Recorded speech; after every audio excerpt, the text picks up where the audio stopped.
नमस्कार दोस्तों।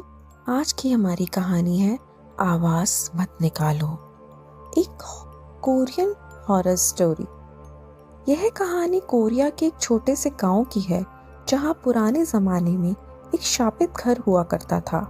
गांव वाले कहते थे कि उस घर में जाने वाले लोग कभी वापस नहीं आते, लेकिन अगर कोई गया और बचकर निकला तो उसकी एक शर्त होती थी, वह कोई आवाज नहीं निकाल सकता। जिनसू नाम का एक युवक अपने दोस्तों के साथ उस गांव में आया था। वह भूत प्रेत की कहानियों पर विश्वास नहीं करता था। गांव वालों ने उसे चेतावनी दी कि उस घर में मत जाना, और अगर गलती से चले भी गए तो वहां एक भी आवाज मत निकालना। जिनसू और उसके दोस्त इस बात को मजाक समझते थे। वे डर को चुनौती देने के लिए उस रात शापित घर में घुस गए। जैसे ही वे अंदर पहुंचे, उन्हें महसूस हुआ कि वहां एक अजीब सी ठंडक थी। घर अंदर से बहुत पुराना और टूटा फूटा था। अचानक दरवाजा खुद ब खुद बंद हो गया।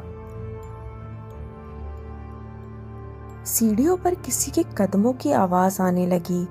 जिनसू और उसके दोस्त डर गए, लेकिन कोई कुछ नहीं बोला।